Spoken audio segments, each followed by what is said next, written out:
Bonjour à toutes et à tous et ravi de vous retrouver malgré la période estivale. Nous sommes toujours là. Alors pour tout vous dire, j'ai quand même pris quelques jours de congé parce que on avait un climat anxiogène en France. Donc là je suis en Italie. Alors pour la petite histoire, c'est assez amusant entre guillemets bien entendu, puisque habituellement on s'inquiétait pour nos amis italiens, pour les banques italiennes, les créances douteuses, etc., le déficit public. Et là c'est l'inverse. Toutes les rencontres qu'on peut faire aujourd'hui en Italie, et notamment dans les milieux d'affaires, nous disent que se passe-t-il en France?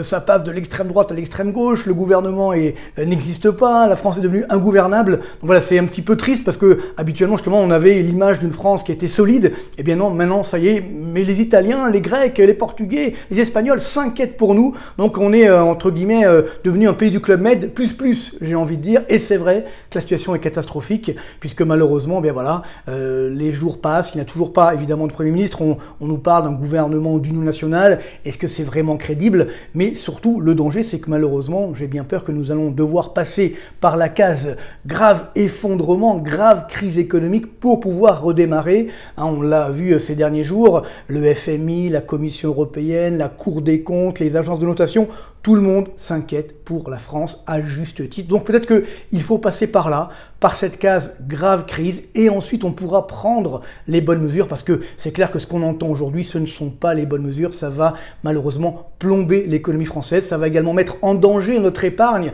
Évidemment, je vais en parler, j'attendais qu'on ait un nouveau Premier ministre pour pouvoir faire mon fameux tuto sur les investissements à l'étranger, entre guillemets. Alors pour tout vous dire, je vais faire une formation, parce que vis-à-vis de YouTube, etc., c'est un petit peu compliqué. Donc c'est promis, je tiens toujours mes engagements. Donc je ferai ce tuto justement pour savoir comment on doit ou pas et comment faire pour protéger notre épargne.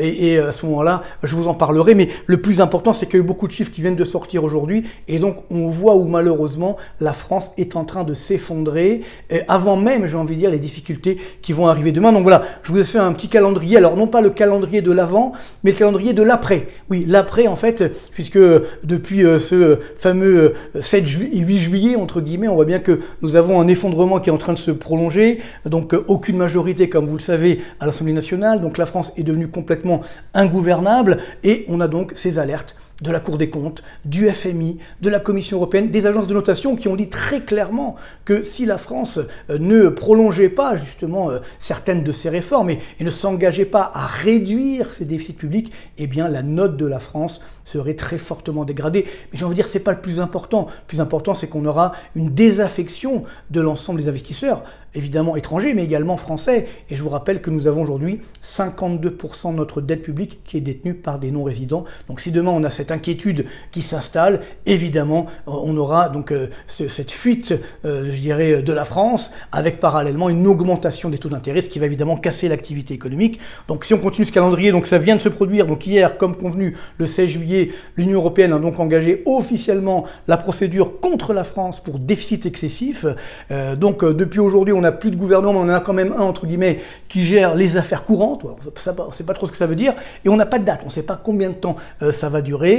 Et donc malheureusement, d'ici la fin août, malgré les Jeux Olympiques, on sait bien que le gouvernement, s'il ne s'engage pas à réduire clairement cette dépense publique et ce déficit public, eh bien nous allons avoir une augmentation des taux d'intérêt et donc une dégradation de la note de la France, une explosion donc des taux d'intérêt des obligations d'État, mais également de nos crédits. Et donc ça veut dire une activité à la baisse, une augmentation du chômage. Voilà malheureusement ce qui nous attend aujourd'hui. Alors en plus, on a d'autres échéances. Le 20 septembre, la France, espérons que d'ici là, elle aura un gouvernement, mais elle va devoir proposer, ou du moins présenter une trajectoire de réduction de ses déficits publics.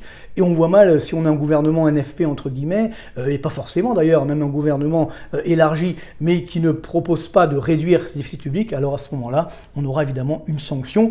Pareil, début octobre, on a le projet de loi de finances 2025. Là aussi, comment va-t-on voter un budget si on a un gouvernement d'union nationale? Alors là, évidemment, entre ceux qui veulent bloquer les prix, la retraite à 60 ans, l'augmentation du SMIC, etc.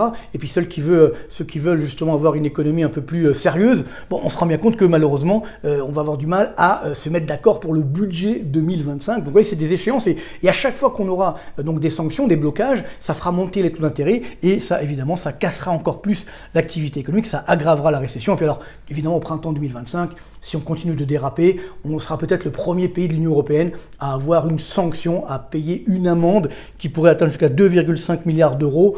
Et j'ai envie de dire, même si c'est pas le cas, parce que c'est pas grand-chose, 2,5 milliards par rapport à l'ampleur des déficits et de la dette, mais c'est la crédibilité de la France qui est en train de s'effondrer. Et malheureusement, comme je l'ai souvent dit, le danger, c'est qu'aujourd'hui, la France, l'État français, est en faillite, puisque si on regarde l'ensemble de la dette publique officielle, entre guillemets, on est à bientôt 3200 milliards d'euros. Si on ajoute le hors-bilan, ça veut dire notamment les engagements de l'État, et notamment le paiement des retraites des fonctionnaires à venir, parce que c'est une dette de l'État, mais qui n'apparaît pas encore dans les comptes, alors là, on a une dette, dans le meilleur des cas, de 6500 milliards d'euros. Et si je prends l'ensemble des actifs de toute la puissance publique française, on est à 4400 milliards d'euros. Donc même si je vends la Tour Eiffel, la Joconde, enfin c'est pas à vendre évidemment, et puis on n'a pas vraiment de prix, imaginons que l'actif net de l'État est négatif. Ça veut dire que l'État est vraiment en faillite. Donc ça ne va pas évidemment arranger la situation. Et évidemment le drame, c'est que voilà, on en entend de plus en plus parler. L'État va lorgner, hein, les dirigeants politiques en parlent, hein, de tout bord, j'ai envie de dire, pour nous dire il y a une épargne qui est énorme. Et oui, l'épargne des Français. Alors si on regarde l'actif total des Français, c'est 16 600 milliards d'euros avec l'immobilier. Si on regarde donc l'actif financier, c'est autour des 6 250 milliards d'euros. On se dit, attendez, c'est formidable. Et je vous rappelle que même si on prend tout l'actif financier, ce n'est pas la totalité de la dette publique. Et encore une fois, dans dette publique, il y a public. Là, ce sont les actifs financiers privés qui, je vous le rappelle, ont déjà été taxés de nombreuses reprises, puisque n'oublions pas que l'épargne, c'est un résidu, ça veut dire on a notre revenu qui est déjà taxé, après on consomme, là aussi c'est taxé sur la TVA, donc ce qui reste on épargne. Et là aussi à chaque fois qu'on fait des bénéfices ou autres, on est de nouveau taxé, donc si on taxe encore cette épargne, évidemment ça va faire fuir les investisseurs, et donc c'est pourquoi je continue de dire qu'aujourd'hui il faut être très prudent, il faut se préparer justement à prendre cette épargne et la protéger, surtout si évidemment il y a cette ponction dramatique sur notre épargne. Alors c'est vrai que pour le moment, malgré tous ces risques, les marchés des taux d'intérêt, donc ce qu'on appelle les marchés des obligations d'État, ne dérapent pas. Donc là, on voit le tau d'intérêt des obligations d'État. Au moment où je vous parle, on est à peu près à 3,1% sur le taux d'intérêt à 10 ans de la dette publique française. Alors c'est vrai qu'on on aurait pu monter à plus de 3,5, 3,1 c'est quand même beaucoup, mais c'est vrai que c'est plus élevé qu'il y a quelques mois, mais ça reste quand même, pour l'instant, il n'y a pas de panique. C'est-à-dire qu'on sait qu'on se dit, la France, peut-être qu'elle va trouver par miracle une solution, que la Banque centrale européenne sera là pour financer tout ça. Mais attention, ça c'est une hypothèse très très forte et qui, encore une fois, est de moins en moins probable, puisque globalement, on sait très bien que les dirigeants qu'on annonce n'ont pas l'intention, a priori, de réduire ce déficit public. Même certains, on a entendu parler d'une économiste pour Premier ministre, je ne sais pas si c'est le cas, mais elle prône la décroissance. Bon, c'est formidable la décroissance, mais comment va-t-on créer des emplois s'il n'y a pas de croissance? Ça aussi, c'est un autre problème. Donc, on voit qu'on est dans un capharnaüm, dans un cauchemar, et malgré cela, les marchés obligataires, pour l'instant, résistent. Par contre, les marchés boursiers, ça commence à baisser. C'est-à-dire qu'on a on a eu plusieurs semaines de baisse, bien sûr. Parfois, il y a des remontées, mais on voit bien ici le CAC 40. On est sur une baisse de l'ordre de 6,2% au moment où je vous parle par rapport au 9 juin.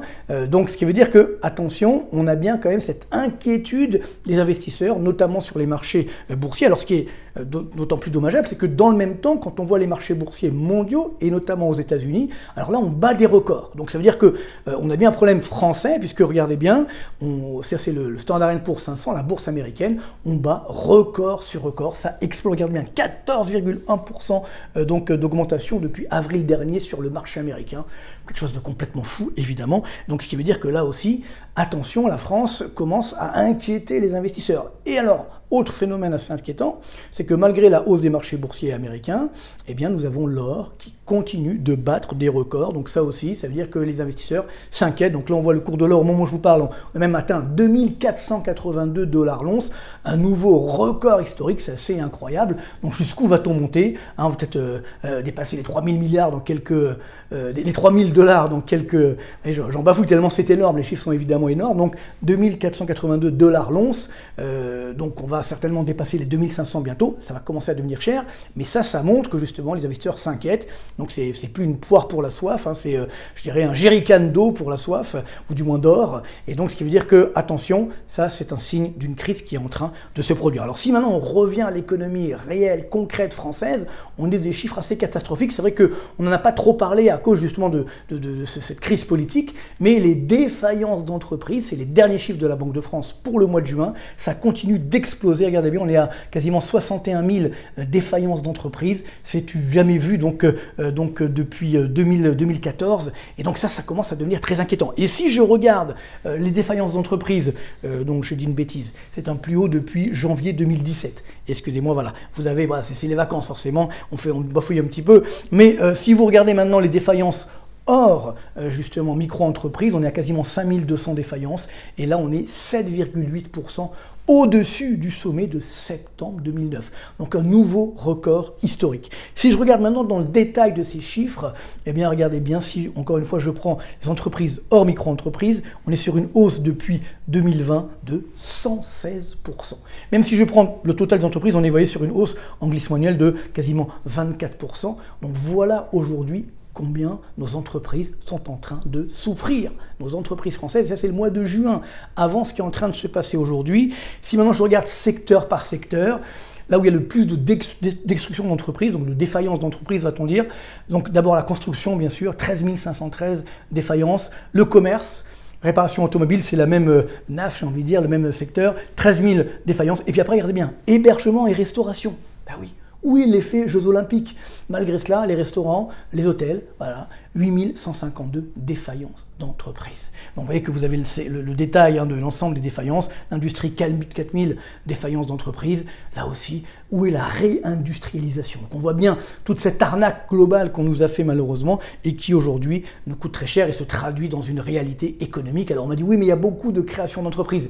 Eh bien même là, regardez bien, là on voit bien les créations d'entreprises qui ont explosé en 2020-2021.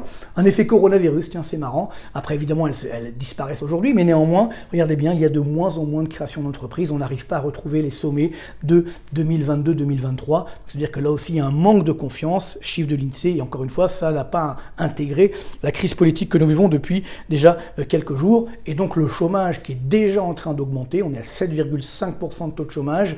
Chiffre donc au sens du Bureau international du travail, ça va évidemment continuer d'augmenter. Je vous rappelle que le chômage global, ça veut dire tous chômeurs confondus, pas seulement ceux qui font la preuve d'une recherche active d'emploi, qui sont immédiatement disponibles et qui n'ont jamais travaillé. Regardez bien, on est à 16,5% de taux de chômage global. Ça, c'est la réalité de la France. Alors quand on dit que tout va bien dans le meilleur des mondes, la France est quand même l'un des pays de l'Union européenne où il y a le plus de taux de chômage, le taux de chômage le plus élevé, également pour les jeunes. Donc ça fait quand même assez mal. Pareil sur le taux d'emploi, c'est vrai que ça va un petit peu mieux, mais là aussi le taux d'emploi, vous voyez, en France on est à peu près 68%, alors que si on regarde aux Pays-Bas, on est à 82%, et donc en Allemagne 77%, donc on a encore du boulot à faire, et encore beaucoup de gens qui malheureusement ne sont pas sur le marché du travail, parce que ils quittent de plus en plus tard les études, ou ils veulent pas y rentrer dans le marché du travail, et ils quittent de plus en plus tôt avec les pré-retraites, etc. Donc ce qui fait qu'on a un taux d'emploi qui n'est pas si fort que cela.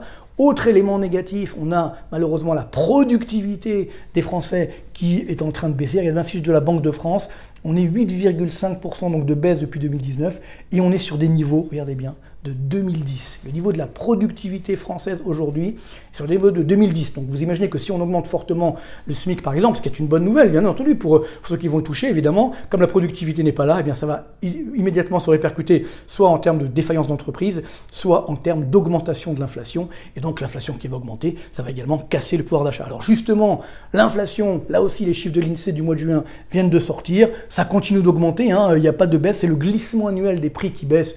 On est encore à 2,2% et 2,5% aux normes Eurostat. Et regardez bien l'augmentation depuis janvier 2021, 16,7% de hausse donc des prix à la consommation en France.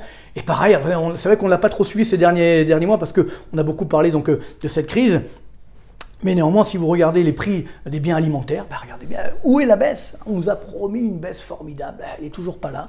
Donc on est aujourd'hui sur une augmentation de 22% des prix alimentaires depuis 2021. Regardez, on a un plateau, mais ça ne baisse pas.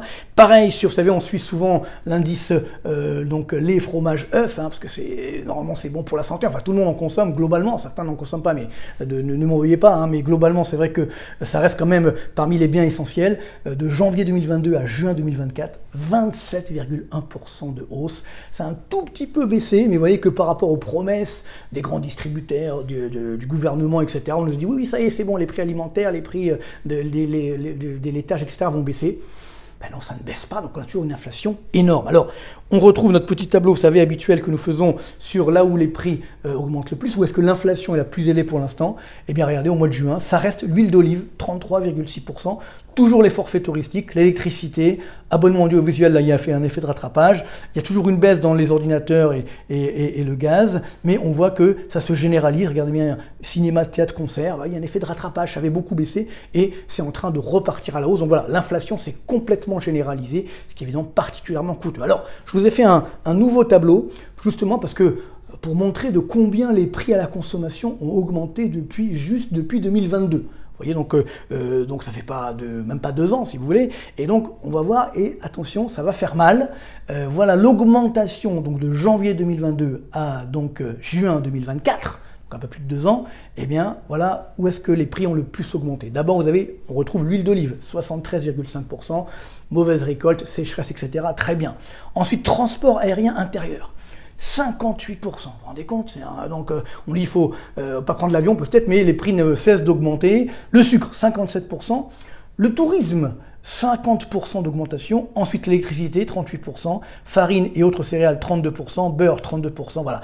Légumes, 32%, pommes de terre, à peu près quasiment 32% également. Transport par train, là aussi on dit il faut plus prendre le train, quasiment 31% d'augmentation. On comprend d'où viennent les profits de la SNCF. Produits laitiers, donc quasiment 30%, cacao et chocolat, 27,9%. Vous vous rendez compte, ça c'est des biens du quotidien, encore une fois. Donc voilà la charge que nous prenons, la claque, j'ai envie de dire, que nous prenons depuis 2022 en termes de destruction de notre pouvoir d'achat. Voilà ce qui est extrêmement difficile, douloureux, je dirais, à vivre. Voilà, les œufs, le riz, etc. Vous voyez tous les chiffres. Alors, il y a quelques biens qui ont baissé. Les services culturels, donc maintenant ça redémarre, mais on est quand même sur 13% de baisse depuis 2022. Et services de téléphonie mobile, à peu près moins 20% de baisse. Donc voilà l'inflation qui se maintient. Et même si elle a un petit peu baissé ces derniers mois, eh bien, comme les prix du pétrole sont repartis à la hausse, là on est autour des 84 $ le baril, on est monté à 85 $ il y a quelques jours, donc c'est-à-dire que les prix pétroliers vont également repartir à la hausse. Idem sur l'indice qu'on suit souvent, vous savez, CRB de l'ensemble des matières premières, là aussi c'est en train de repartir à la hausse, donc attention, ça c'est l'inflation de demain, donc qui n'est toujours pas là. Donc si on fait la conclusion, qu'est-ce qui va nous arriver dans les prochains mois en France et les prochains trimestres? On a donc une défiance internationale qui est en train de s'installer, donc une augmentation des taux d'intérêt qui pour l'instant est limitée, mais qui va s'aggraver au fil des mois. Donc s'il y a plus de taux d'intérêt, donc plus élevé, baisse de la consommation, baisse de l'investissement, récession qui va s'aggraver, hausse du chômage, hausse des déficits publics et de la dette, bien entendu. Donc, nouvelle phase d'augmentation des taux d'intérêt avec, bien sûr, des dégradations en veux-tu, en voilà des agences de notation. Elles vont se réveiller, évidemment, une fois que le mal sera là. Aggravation de la récession et ainsi de suite. Donc, voilà ce qui nous attend, malheureusement. Je suis désolé, je dois vous dire la réalité économique. Alors, on me dit toujours, oui, mais il faut proposer. Il ne faut pas simplement dire que ça ne va pas. Ben, je le fais à chaque fois, régulièrement. Donc là, voici mes propositions. Je ne vais pas trop m'apesantir, sinon la vidéo sera trop longue. J'en parlerai au fur et à mesure. Donc, vous connaissez ma thérapie de choc bienveillante. Il faut donc réduire les impôts pour tous, les entreprises, les ménages, et ne surtout pas les augmenter, ça ne sert à rien. On est déjà sur des sommets historiques d'imposition, et comme vous le savez, trop d'impôts tue l'impôt, donc ça ne servira à rien. Réduire bien sûr les dépenses publiques, notamment de fonctionnement, réduire le coût du travail, non pas en baissant les salaires, mais en baissant les charges qui pèsent sur les salaires. Et donc là aussi, on va voir une augmentation donc, des salaires nets. Quand on dit les charges, je dis mais c'est des cotisations, certes, mais elles sont malheureusement souvent très mal utilisées. Donc il faut réorienter justement ces charges qui pèsent sur les salaires et ces cotisations au sens large. Un marché du travail plus flexible, innover massivement, faciliter le financement de l'économie avec des fonds d'investissement créés ad hoc pour justement financer l'investissement et notamment les retraites, et bien sûr développer la culture économique des Français. Alors à chaque fois je ferai un petit point particulier justement sur la modélisation du marché du travail et la fiscalité, regardez bien. Donc depuis 2000, voilà, vous avez le code du travail, il y a aujourd'hui 4020 pages dans le code du travail, plus 1758 pages donc depuis 2000, et sur le code des impôts, 3840 pages, vous comprenez, plus 1748 pages depuis 2000. Donc voilà, évidemment c'est particulièrement complexe, et voilà pourquoi l'économie française est constamment bloquée, elle n'est pas assez fluide, elle n'est pas assez réactive, et donc si on ne change pas ça, et si encore malheureusement comme ça se dessine, on aggrave cela, ça sera évidemment une situation particulièrement déterminante. Je vais quand même reprendre comme d'habitude, pour terminer la vidéo, une bonne nouvelle. La bonne nouvelle de la semaine, elle n'est pas française, elle est américaine, puisque l'inflation continue de se réduire aux États-Unis. On voit ici donc l'inflation globale, on est à 3%, un plus bas depuis juin 2023, qui était lui-même un plus bas depuis juin 2021.